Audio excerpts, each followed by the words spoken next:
listening to Talking Weird. And now, from a cabin deep in the Northwoods, your hosts, Dr. Dean Bertram and Jen Durrell.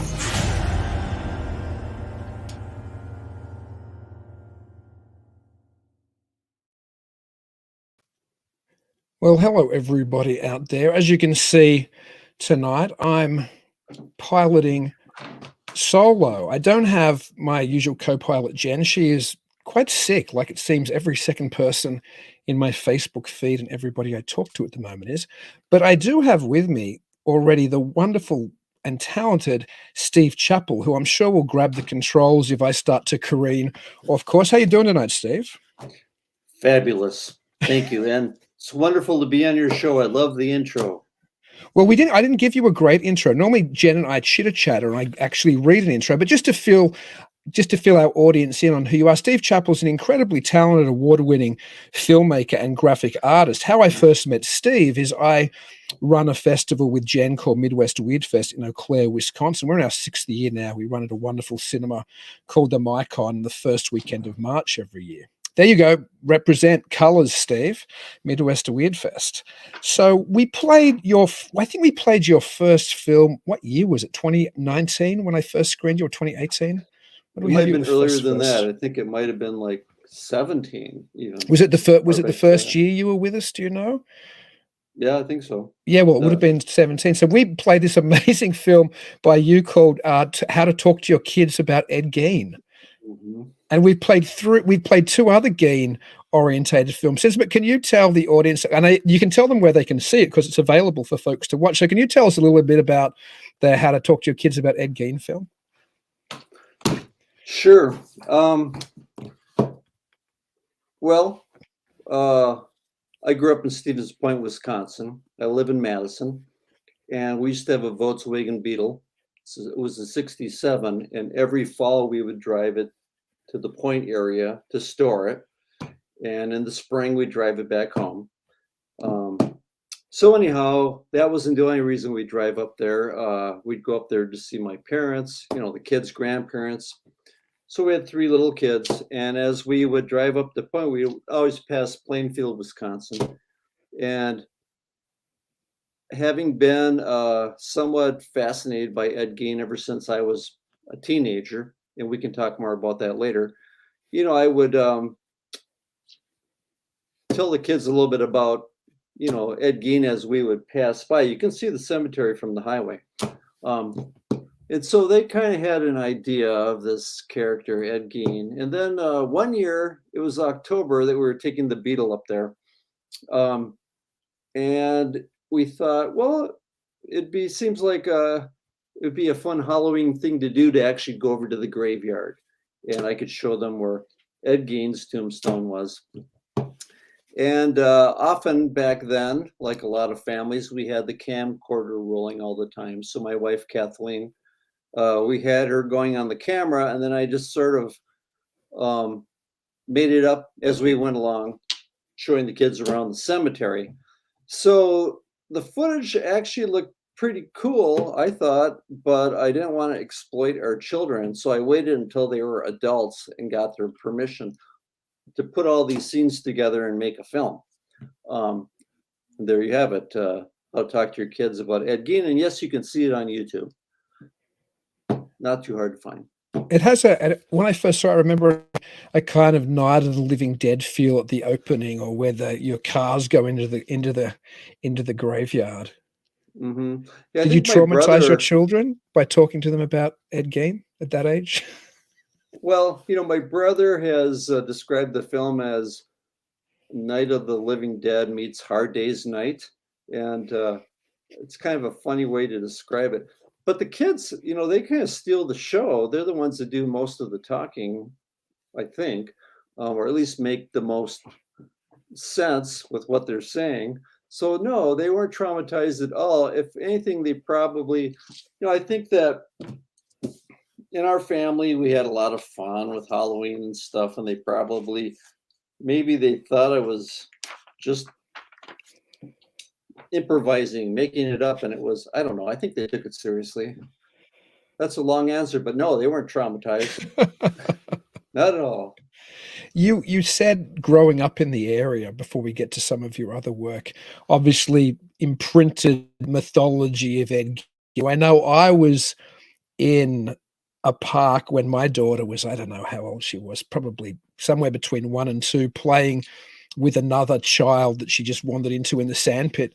And I struck up a conversation with the mother of that child. And that mother had grown up in Plainfield.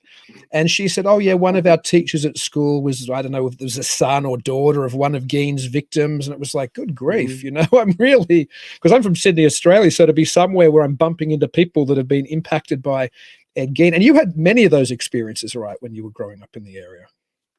Well, had you heard about Ed Geen in Sydney? No, I knew. I just had never had anybody in a playground that their teacher's mother or mother had been murdered by Ed Geen or some story like that, who'd grown up in But, Plainfield. but in Sydney, though, you were familiar with Ed Geen. Oh, sure. I was familiar with Psycho and Texas Chainsaw Massacre and all those other movies that Geen had influenced. That's what's strange. Ed Geen, in a kind of ironic sort of way, is a Wisconsin folk hero. Everyone, the world has heard about Ed Geen. They're probably talking about Ed Geen in Egypt. Who knows? But so you're in a playground talking to a mom in a random conversation. Ed Geen comes up, and she just happens to be from Plainfield. It's interesting because when I was growing up, well, my dad was a big movie buff. And so he and I would go to every James Bond film, every Bruce Lee film that would come out. We'd head right to the theater. And I was totally obsessed with Alfred Hitchcock. So I was like, I knew Psycho backwards, forwards, sideways, And this is when I was probably in sixth grade going into middle school that I really started to pay attention to films and all.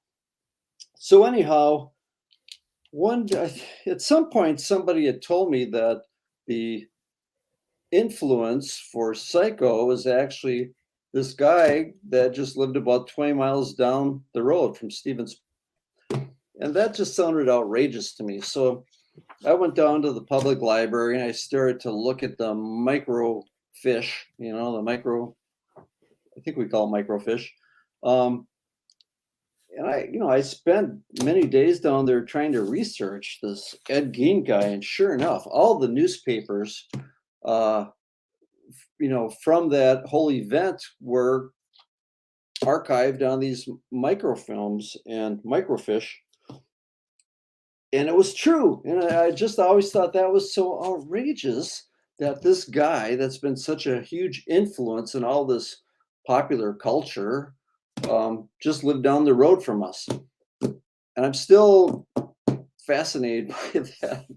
So it's not like I set out to make all these movies and draw this book about Ed Geen. It's not like I made the decision to do that. It's just always been an interest, and it's something that's been easily accessible for me here living in southern Wisconsin. So there you have it. I keep working on one Geen project after another, and it's been kind of an interesting experiment too. Oh, I bet, when he becomes such a part of your work. We'll get to your graphic novel, Understanding Ed Geen, in a minute, but we'll just quickly roll through the other 2 films you screened with us at Midwest Weird Fest, because the next one, I think, won Best Animation the year we screened it, and that was Trilogy of Tear, and one of the stories in that was a Geen story, right? Yeah. So that kind of started. Well, when I was a kid, I made a lot of animated movies, stop motion animation and 2-dimensional animation. And me and my friends would make movies with G.I. Joes. And somehow I got this idea, or I thought, I wonder if a person could make like a G.I. Joe Ed Geen. That sounds pretty geeky, but yeah, that's what I thought. So then I actually put it together. If you go online, you can buy a lot of different G.I. Joe heads, I found out. And it turns out Brad Pitt's face kind of worked for the Ed Geen face. And then, it kind of became just this little puzzle where I'd find out, well, can I make a coat look like his? Can I get a hat? I paint up the hat. So anyhow, so I had the figure, and I thought, no, how will this look if I animate it? So the Trilogy of Tear is 3 short films. All 3 have animation in them. And the center one is Ed Geen, rare restored footage. And it's less than 60 seconds long. And it kind of was like a tester, just to see what I could do animating this doll and running, a little bit of blue screen and just seeing how the thing would look. And I liked how it looked. I wanted it to look kind of low production, kind of amateur, and kind of like the Rudolph the Red-Nosed Reindeer sort of thing. And so once that was finished, and then I threw it on the internet too, and it was interesting to see how much attention it got. Okay, this is leading into why I said it's been an interesting experiment. Anyhow, when that little film was done, it's almost too short to actually submit to film festivals. It's so short, although some festivals are looking for films that are less than a minute or whatever. Mm-hmm. It made sense just to kind of sandwich it between these other 2 films and then submit it as a trilogy. So anyhow, that worked out pretty good, and which eventually I went on to make Ed Geen Interview, probably the most controversial film about Ed Geen ever made. Do you happen to have the Ed Geen figurine with you there? I sure do. Oh, you have to show the audience. I've seen it. Yeah. There was a guy who lived in Baraboo, Wisconsin, who collected film memorabilia. I forget his name. He had all this film memorabilia in his basement, and you could call and make an appointment to go see it. He had one of Bela Lugosi's Dracula capes. He had a costume from The Creature of the Black Lagoon, and he had a small armature. He thought for a long time it was one of the original armatures for the King Kong, animation figure. I think eventually they figured out that it really was the armature for Mighty Joe Young, which is very King Kong-like. But there are a few of these different armatures, and people, wonder what happened to them. Where are they today? Like, where's the Rudolph the Red-Nosed Reindeer doll today? And if you can do some research and figure out, this person owned it and sold it to this person, and then this person owned it, and then it disappeared this year and nobody knows where it is. He actually had one of those, he had the Mighty Joe Young armature, and apparently some young couple one day called to look at his museum and showed a lot of interest in it and offered to buy it from him, and he sold it to them. But nobody knows who they were, where it went. So anyhow, I told you all that because, someday people could be wondering what became of the animation Ed Geen doll. I'm not getting a very good. It's kind of fuzzy, isn't it? Yeah, well, you're getting the reflection of the screen, but we can see it. If you hold it higher, I think we can see it above the reflection. Anyhow, it's the real thing. There he is, immortalized in. Yes, it's got a special container. Yep. Yeah. All very geeky, so to say. But maybe one day some young couple will make you an offer you can't refuse. I hope so. I'm just waiting for the right offer. But I don't know. We don't know if he's retired yet. There might be other movies. Now, speaking about Ed Geen memorabilia, can you tell us a little bit about the story of the Ed Geen graveyard, the Ed Geen gravestone? I know there's a story about it being perhaps chipped away out and stolen and the like. You cover that in part of the graphic novel. So could you tell us a little bit about that story? Okay, so people had been chipping off pieces of the tombstone and doing grave rubbings. And finally there was a grave robbing of the tombstone. And one day it just disappeared. and the entire stone. In Plainfield, the police had no idea what happened to it.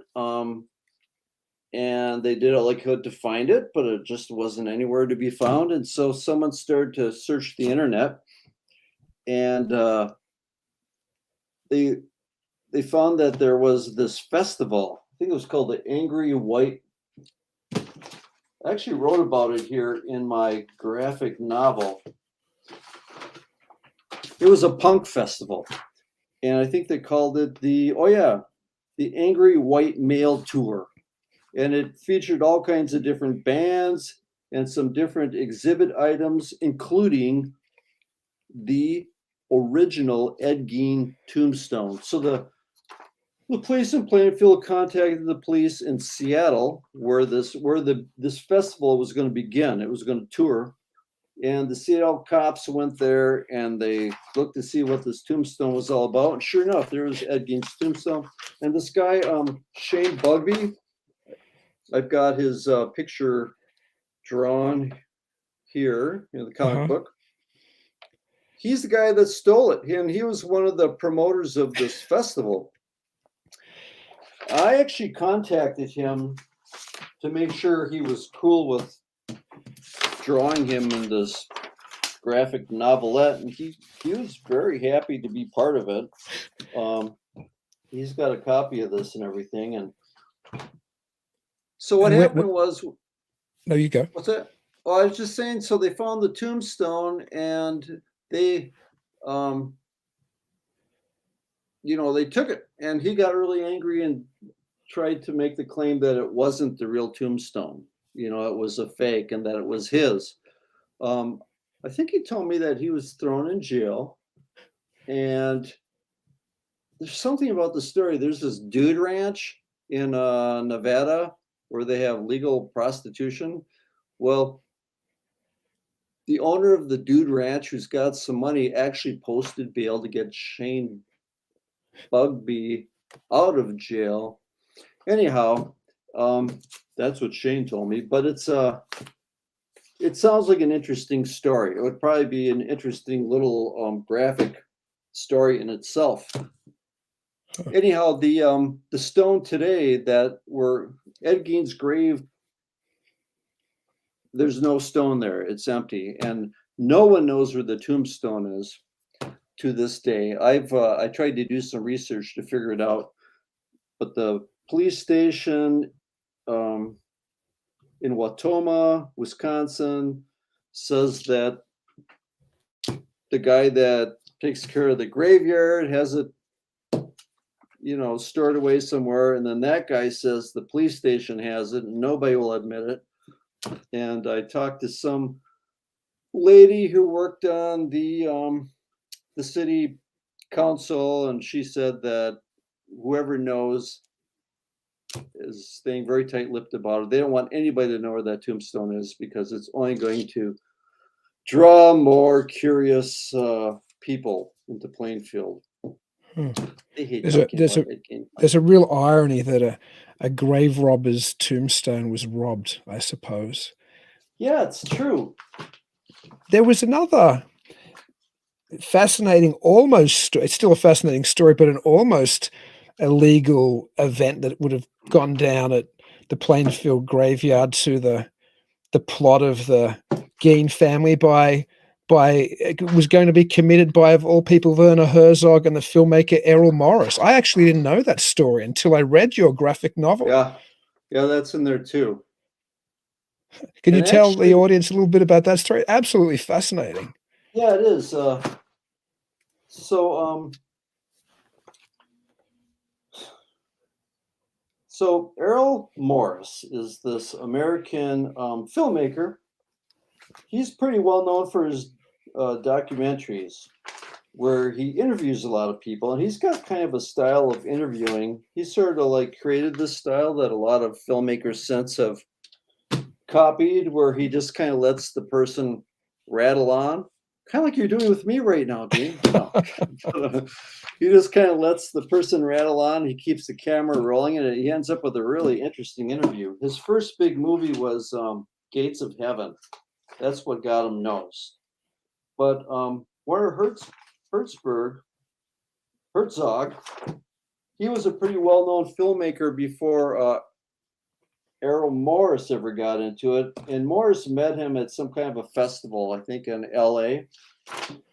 And Errol was he was all obsessed with interviewing serial killers and crime and true crime and everything. And Warner was kind of interested in that stuff too. And so they hit it off pretty well. Errol had gone to school in Madison here in the 70s, and which he learned all about Ed Geen. So then he became obsessed with Ed Geen, and he thought he could make some kind of a project out of it. And so he moved to Plainfield, and he stayed there for about a year, living with different residents there, living with neighbors of the Ed Geen farm. And if you read anything about Errol Morris, you'll read in there that he spent hours interviewing Ed Geen. He says he's got hours of tapes, transcriptions, all this stuff. And he gets a lot of mileage out of that claim, but not once has he ever produced any of this stuff. And I've even read in interviews where the interviewer is kind of trying to figure out, you know, ask him questions about, well, where is this material today? Are you ever going to do anything with it? And Errol quickly changes the subject. There's never any kind of an answer,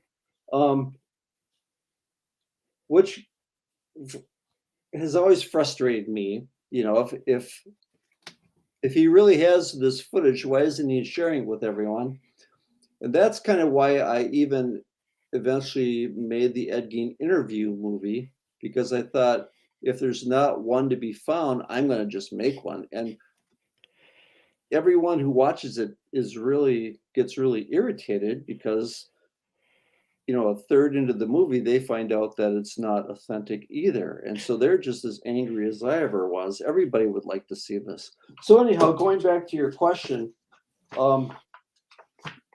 so Errol told Hertzberg all about Ed Geen and invited him to Madison.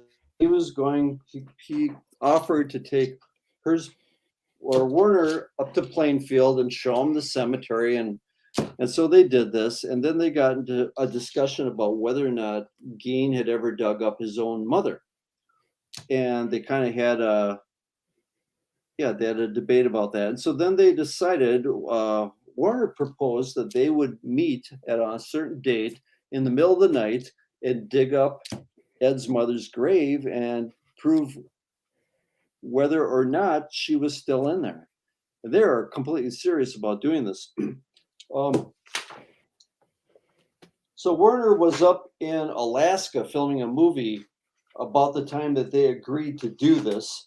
And Morris was in California at the time. So Warner drove all the way from Alaska, all the way to Plainfield to do this at the date they agreed to do it. But Morris got cold feet and never showed up. So Warner was so annoyed by that, but he was very enchanted by the landscape of the Plainfield area that he decided to shoot his next movie there. But then he said publicly that if Morris ever followed through and completed even a single film, he would eat his shoe, because he thought that Morris was all talk and that he'd never actually make a film. So then Morris made Gates of Heaven, and then Herzog ate his shoe. Yeah, Warner, he ate his shoe, and he also made a movie of himself doing it. So now the funny thing is, I knew Herzog had eaten his shoe over a bet with, you know, a filmmaker. I had no idea about the Ed Geen backstory to it, though. So when I read your graphic novel, I was like, that's the backstory. There's a lot of misconceptions revealed in your novel, in your graphic novel. For example, tell us, there's this idea that Ed Gein's a cannibal, but in the graphic novel seems to suggest that there's no real proof he was ever a cannibal. Yeah, you know, I've looked into a lot of this stuff, and part of what I'm trying to do with this graphic novelette is debunk some of the misleading information that's out there. You know, I think what happened was when it was revealed what Ed Geen had done, when the police, busted into his house and saw the evidence, it was so horrifying that the press stormed on the scene, and I think one of the cops just kind of jumped to the conclusion that he'd been eating people too. And I think he said something like that before there was really any evidence to show it. And of course, the press just blew that all out of proportion. You'll also read that they found a human heart in a pan on the stove, and that is not true. They found the human heart in a bag on the floor near the bed. I've read where he had his freezer full of body parts, and he could not have had a refrigerator because he didn't have electricity, so how could he have anything in there? There's all kinds of misleading stuff. And It does. Your graphic novel does hint, though, that he might have fed some of the victims to his friends and neighbors because he supposedly gave them deer sausage, but he never hunted. So it was like, where did he get this meat from? Well, once again, is any of that true? Or are those just stories that people are making up because they want to get their names in the paper? Mm-hmm. Or people are jumping to the worst conclusions? This graphic novelette, I call it a novelette because it's about 40 pages long, and a novel you would think is going to be 100 pages. My intention here was to talk about Ed Geen, but I guess in a more sympathetic, not feeding into stereotype and stigma that surrounds mental illness. It's a serious thing, mental illness, but it's not something that, not all people diagnosed with mental illness are created equal. And then, there's brings up the whole debate about, had things been different for Ed Geen throughout his early life, would he have done the grim things that he did? I suspect not. Mm-hmm. But so I'm trying to stimulate some thought, some alternative thought. Well, it's interesting, your graphic novel too, because it suggests what's the accurate diagnosis of what his condition was. But I think initially people were suggesting he was schizophrenic, but it clearly wasn't schizophrenia. It might have been some dissociative personality disorder or something. Or it could have been, but then what causes a mental illness? I think some people are born with a biological or susceptible to it because there might be some kind of an inherited tendency towards it. But then mental illness can be the result of other things too. There's the nature versus nurturing thing. If you read about Ed Geen, you read about his mother and what a fanatic she was. She didn't really encourage him to bond with other kids when he was young. He got teased a lot in school.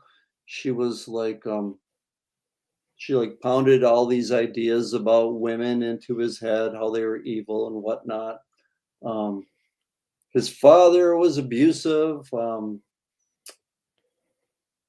then the fact that he lived out in the country in a farm, and in those days, there wasn't support, for people who were having mental health problems. He didn't have the support, had he received therapy, had he been nurtured as a child, had he been able to bond with other kids and form healthy relationships, if he was showing signs of mental illness, early intervention, of course, can make a big difference. If he had therapy, if he had maybe had some kind of medication, I doubt that he would have done the things that he did.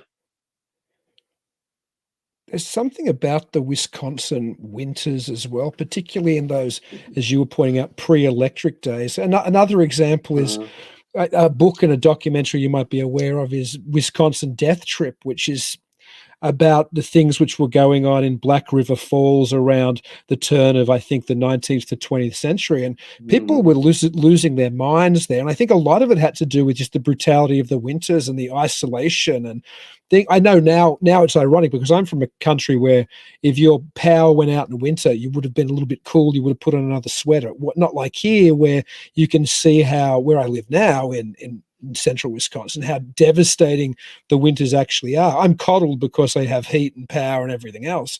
But I only wonder what it would have been like when you didn't have a snowblower or a plow and you had to shovel your way out, or when you couldn't get out, or where, when your food was low, you couldn't just take a run to the store.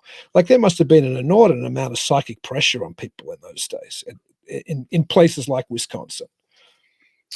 Yeah, different kind of stress. Yeah. I'm not sure if that's the reason why we have so many serial killers that come out of Wisconsin. It's just kind of a bad reputation, I guess we have. Of course, speaking of mental health, I know you wanted to talk about that, so let's get back to that a little. It's interesting that we think of a lot of these, speaking of serial killers from Wisconsin, like, I guess, Dahmer, and we think about other serial killers of that time and ilk, like the Bundys and the like. We're used to them eventually ending up on death row. But Ed Geen, of course, lived for a very long time afterwards in a mental institution. Can you talk a little bit about that time and how Ed seemed to behave? And because we don't often have decades of the serial killer after he's caught existing in a fairly peaceful, somewhat productive life in there, right? Well, first of all, I'm not sure that Ed Geen fits the criteria to be labeled a serial killer. I mean, we know that he killed at least 2 people, and there's some speculation that he might have been responsible for a few other deaths, but there's no proof of that. And the 2 people he killed, he had, plans for. I mean, there were 2 women that he felt reminded him of his mother, and of course he was very fixated on trying to recreate his mother. So it's not like he was just. It's not like he was driven to kill people. I think he had a project and going on, and these are just the people that he killed were just what he needed for his bizarre project. So, I think serial killers, every circumstance is different, in the court of law. And I think, I'm no lawyer or judge or anything, but I think it has to do with, if a person is mentally ill, they're not going to be put to death. And of course, Wisconsin doesn't have capital punishment. And once Geen was institutionalized, he was harmless. I mean, he was like a helpful guy. He wasn't even medicated. I think that the superintendent at Mendota said something like, if all of their patients were like Ed Geen, they wouldn't have any trouble. So I guess that's why he lived out his life institutionalized. It probably was more security and stability and support than he'd ever had in his entire life, up to the point that he was arrested. So yeah, it makes the interesting point that he just continued doing similar things in as far as his work, like when he was outside and before he'd been captured and convicted of his crimes, he was the local handyman, always painting and helping. And in the institutions, he was the handyman, always painting things and helping and small repairs and the like. that was his skill set. You do what you know. Huh.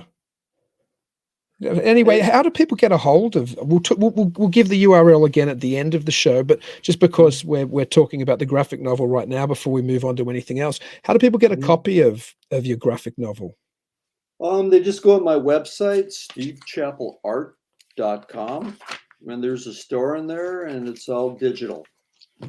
Like, I've got all printed out pages here, but it's only available as a digital book. So, yeah, And go are on there there. links to your Geen films there as well? Yeah, you can see all that. You can find all that on YouTube. If anybody wants stickers, all they have to do is go to my website and there's contact information there. Send me an email with your address. I'll send you a sticker for free. Oh, nice. Yeah. Now, before we move on from Geen, because I have other things I want to talk to you about, but I do have one story I don't know the answer to, and you might. I'm always curious about it. The Green Farmhouse got burnt down, right? I heard a theory around here that the locals burnt it down to stop it being turned into a tourist attraction or something. Is there any truth to that story? Or Yeah, nobody knows who burnt it down, but somehow it burnt down just the night before the auction, before they were going to auction off all of his stuff. And there were so many people swarming that property that the locals were afraid that somebody would capitalize on it and turn it into some kind of a house of horrors. Sell tickets. I don't know. It's true. And so perhaps some good old Plainfield boys got together that night and made sure it didn't happen. Could be.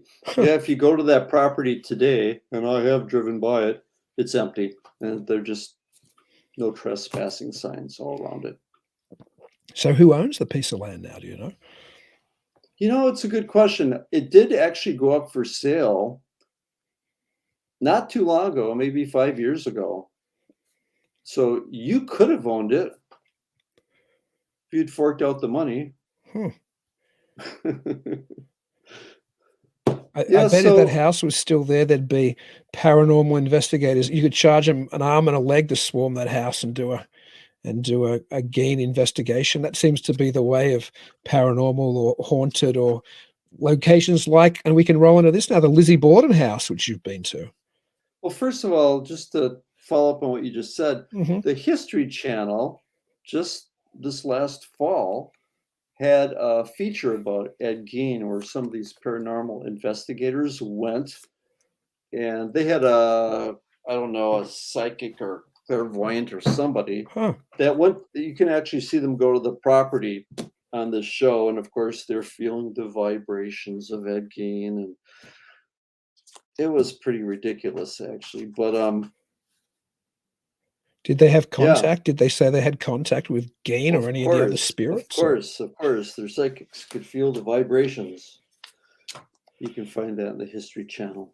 That is interesting. You seem a little skeptical of that, as I often am too, Steve. So, but tell me about when you were at the Lizzie Borden house. Tell me a little bit about that. Did you get any vibrations or any feelings while you were there?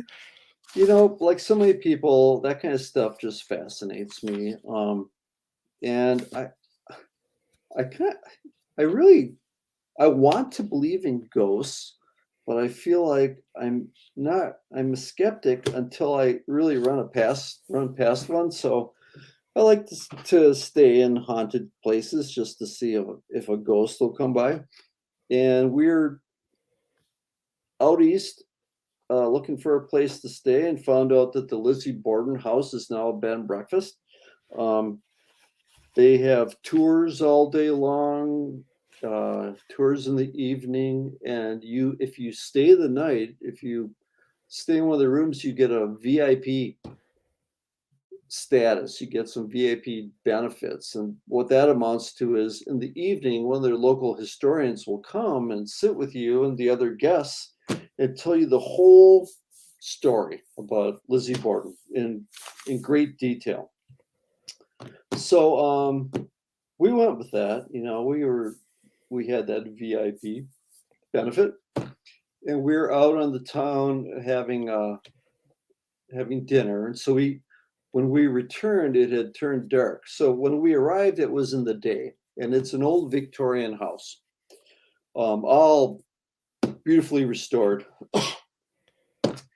and it seems pretty innocent in the day, but after we returned after dark, it definitely had this menacing feeling about it that we hadn't noticed in the daytime.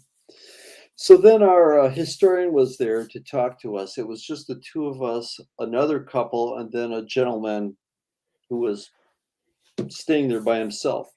And this historian was very enthusiastic about the story and willing to talk to us for as long as we would listen. And so for about 3 hours, he went into great detail about all the events that had taken place in that house, all the different theories about what had happened, because Lizzie was never actually sentenced. You know, to this day, there's a lot of debate about who did the murders and if she would have done it or why she would have done it. But what's interesting, though, is the house has been restored to its original vintage with vintage furnishings, you know, everything. And they've tried to match the furniture to look exactly as close as possible to the Borden's furniture. And when the murders took place, there were a number of crime photographs that were taken. So if you're in that house, they've taken those crime pictures and they framed them and put them on the walls in the rooms where the pictures were taken. And so it's kind of weird, you know, you're standing in the room, you know that that's where Lizzie's father was hacked to death, and there's the picture of his corpse on what looks to be this couch, you know. So that was kind of interesting. And then this historian would say, oh, and I'll take you to where Lizzie's mother was killed, right up at the top of the stairs. You say, okay, wait a minute, you wait down there and I'll tell you when to come up. So we're all waiting at the bottom of the stairs. He runs up there, turns the corner, goes in the bedroom. It's like, okay, come on up. And so as we reach the top of the stairs, he told us to look to our left.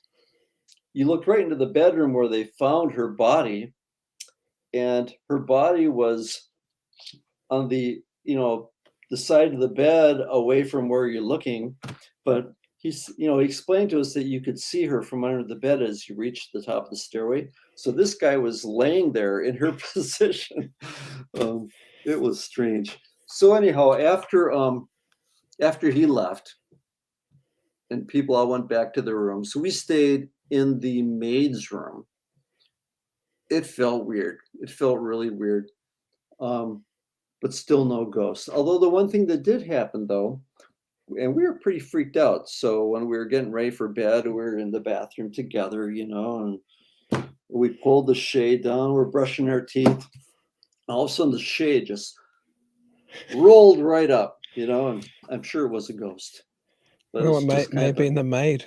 yeah, I think the maid's well, one of the suspects, right? Like there was a she theory was, that but she was not exonerated, but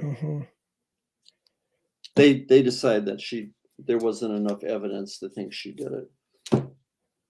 Yeah, it's interesting how it was never really solved or resolved. Mm-hmm. That case. Other haunted locations you've been to, Steve? Yeah, I think you said you've been to a particularly haunted hotel in Chicago as well, right? Yeah, we've been to the Congress Hotel many times, not knowing that it was allegedly the most haunted hotel in Chicago. So the last time we were there, our daughter stayed with us. The same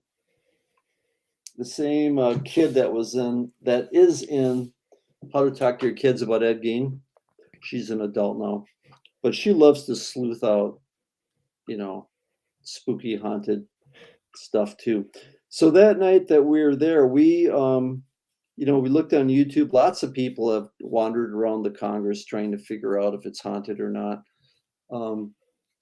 And there's a room there, I think it's like 441 or 442, that's supposedly the most haunted room in the entire hotel. The thing is all boarded up. You can find the room, and it is mysterious because you can't get into it anymore. Even the door looks kind of menacing because the numbers on the door aren't like really even. But I read somewhere that it was where Stephen King got the idea. In The Shining, there's a particular room in The Shining that's supposed to be the most haunted room in the hotel. I forget what number that is.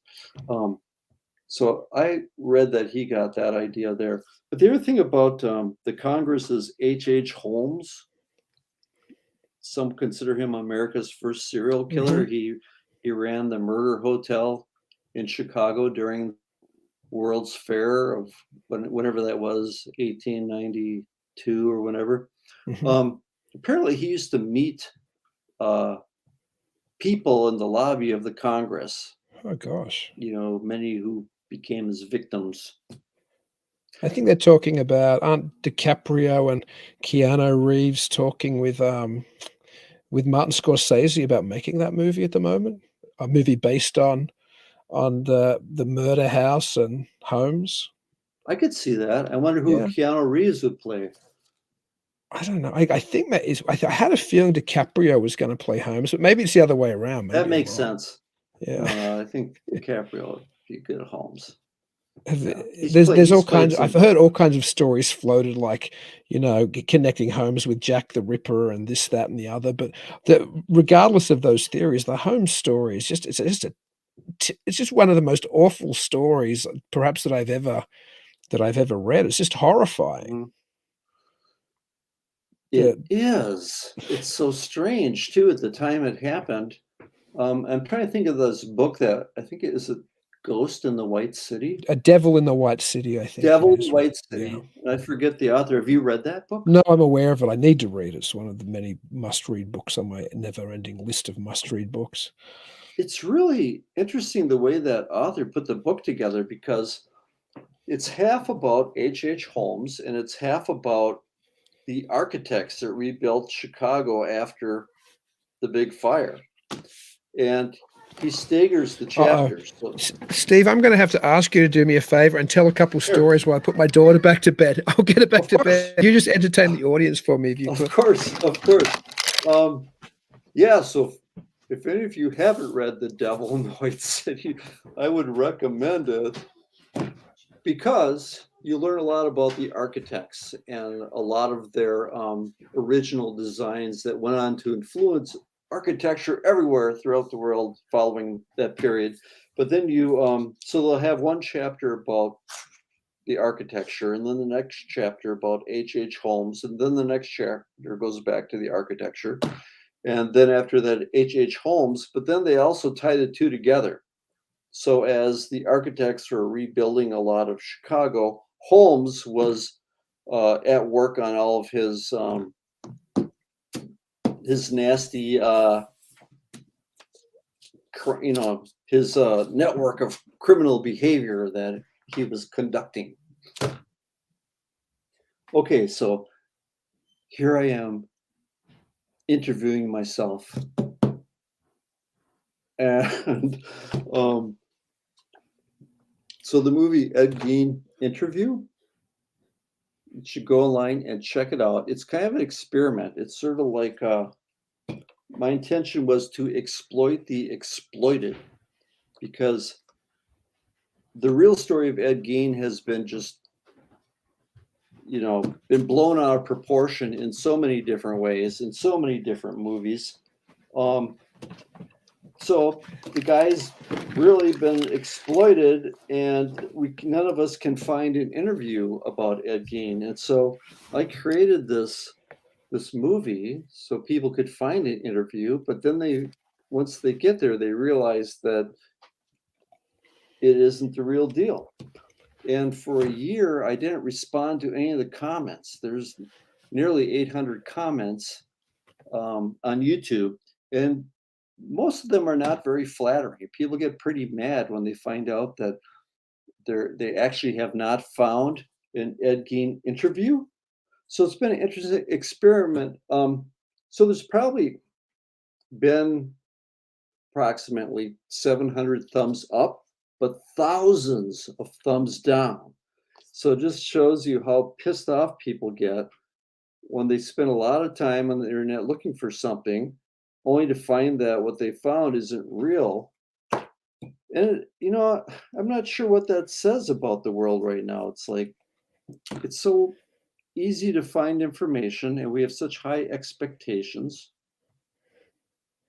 There's a lot of angry people on the internet as well. But I blame Errol Morris. If that guy could just show us that he's got the goods.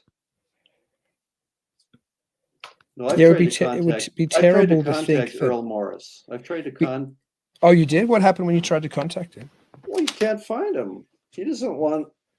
I don't believe he's got anything on Ed Geen until he shows us. That's just a polite challenge. So I don't know if he's just, maybe it's like Get Back the Beatles.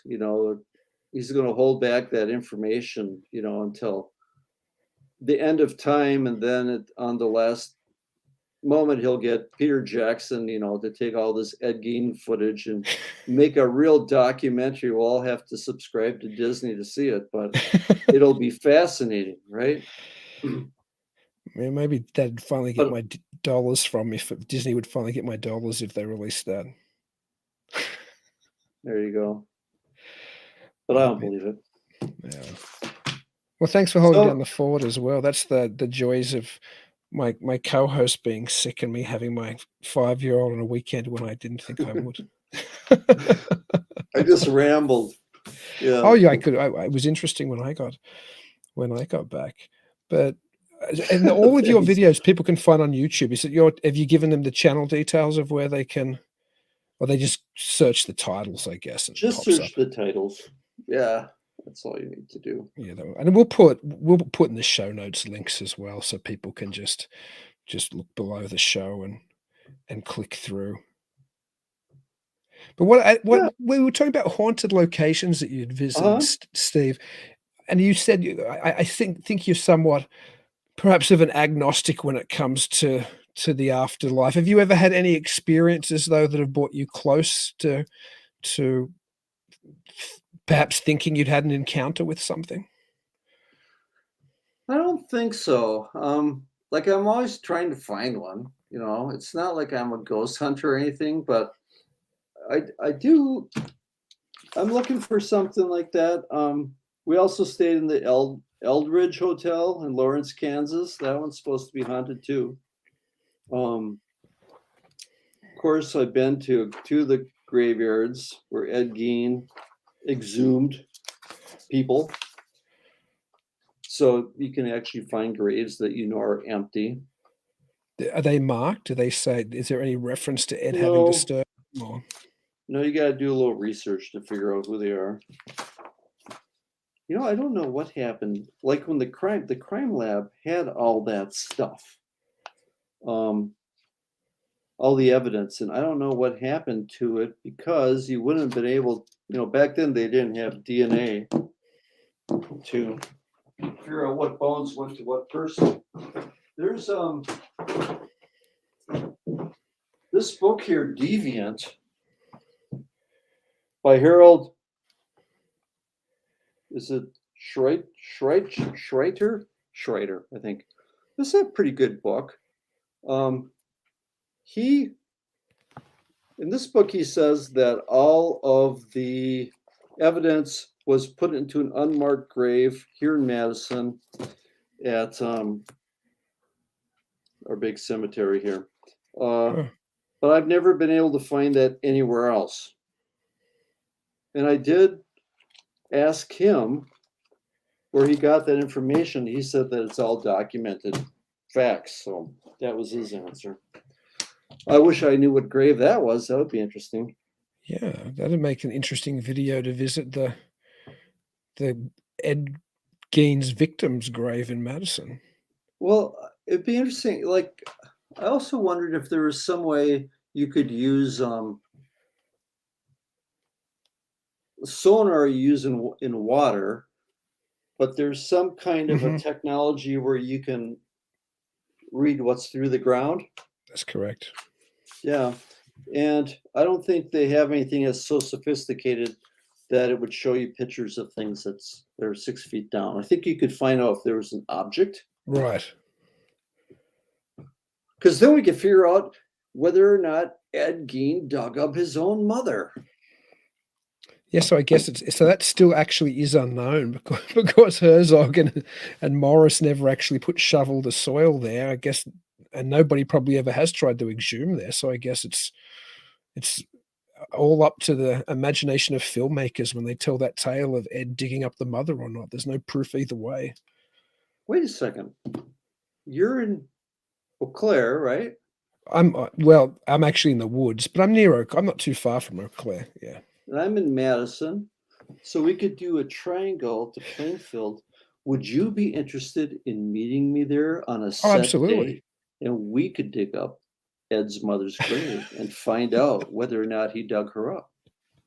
I can see us both landing in the clink and then in the same mental institution that poor Ed was in. We thought it was a good idea, Your Honor. We That's wanted the to risk prove we it. take. That's the risk we take. And then, years from now, there could be a podcast where they're talking about us That's true.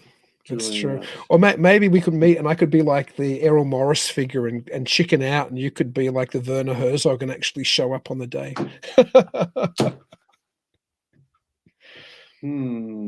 Maybe we can make a film there. Did you ever see that movie that he made there? No, It's I've never never seen the Herzog documentary made in the town. I need to see it. I didn't, to be honest, I knew that title, but I didn't know it was made in It's- Plainfield until I read it's your not graphic a novel. It was another documentary. one of the nuggets I got out of that book of yours. Yeah, it's like a drama. It's not a documentary at all. Oh, It's okay. called- I thought it must have been a it's like doco an because it was on S- his I list. can never pronounce what it's called. Yeah, it's Oh yeah, it's Strozek, mhm. a ballad. It's an excellent movie. You should Huh. check it out. It starts out in Europe and it ends up in Plainfield, and it's kind of a character study. And it's very weird. It's very weird and has a real kind of a low budget feel to it, but it's compelling. No, I want to see it now. I'm interested in the history of weird art and weird cinema and weird writings that have come out. If you, for example, another thing, I knew Robert Bloch had been influenced when he wrote Psycho by the Ed Geen story. What I didn't know, again, another nugget in your graphic novel, is that he was writing Psycho the same time Geen was, before Geen had been caught, right? Like he was already writing this kind of tale, and then after Geen was caught and he read the details, he incorporated, but he was writing it not that far from where Geen was. He was in Wisconsin as well when he was writing that book, Robert Bloch. He was living in Waiwego, which is just a stone's throw from Plainfield. And it's Gosh. true. He nearly had his novel Psycho finished before the whole Ed Geen event broke the news. And he was surprised at some of the parallels between his book and what had happened in real life with Ed Geen.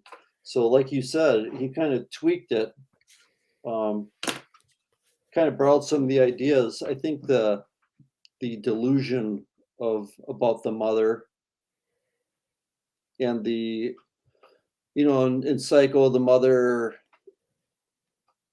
attacks all the women that Norman Bates shows interest in. That obviously all comes from Ed Geen. Mhm. I mean, But I yeah, think that's interesting. that's almost, I don't want to say paranormal, but it's bordering on some strange synchronicity or strange, almost as if there was a cosmic method or a cosmic mechanism putting this mythology together, while Block's over here writing Psycho, Geen's over here performing Psycho, and then they finally coalesce. It's just very strange. It's interesting, but Bloch also had a connection to H.P. Lovecraft. Were you aware of that? Yeah, I am. Oh, he was like You can the youngest. tell, and you can tell us a little bit about it if you want to. Well, Lovecraft had the circle of writers that kept correspondence with him, and Robert Bloch was the youngest of all these writers. August Derleth is another Wisconsin author and writer and publisher. He's the one that kind of saved Lovecraft's work from slipping into obscurity. But all of them corresponded with each other. Yeah, and that's another example of the weird stuff coming out of Wisconsin, like that Arkham House, Derleth created publishing house to save Lovecraft's work, came out of Sauk City, right? Like that's where that's based out of.